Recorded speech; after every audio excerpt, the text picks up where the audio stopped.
اور آخر میں آپ کو بتائیں، ماحول کو کلین اور گرین رکھنے کے لیے ایزی بائک نے الیکٹرک سکوٹرز متعارف کروا دیے اور مختلف مقامات پر بیٹری سویپنگ سینٹر بھی قائم کر دیے ہیں۔ مزید جانتے ہیں اسلام آباد سے راجہ معاذ علی کی اس رپورٹ میں۔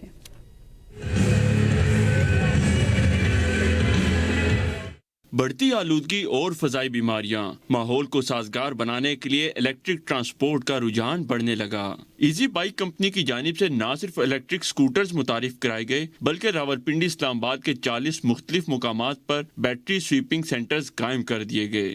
فور دا فرسٹ ٹائم آپ دیکھ رہے ہیں کہ ایک بائک آپ کو اویلیبل ہے، الیکٹرک اسکوٹر مل رہی ہے، CD70 سے سستی ہے اور اوپر سے آپ کو 50% فیول سیونگز بھی دے رہی ہے، جس کی وجہ سے انوائرمنٹ بھی فرینڈلی ہوتا ہے اور اس کے علاوہ آپ کی جیب بھی آلموسٹ 50% جو ہے نا آپ کو ایڈوانٹیج ہو رہا ہے۔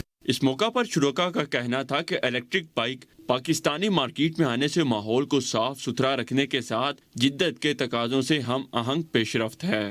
پاکستان کو چاہیے کہ اس پہ بہت توجہ کرے اور ہماری خواہش یہ ہے کہ ہم اپنے پارٹی کے مینیفیسٹو میں اس کو ڈالیں۔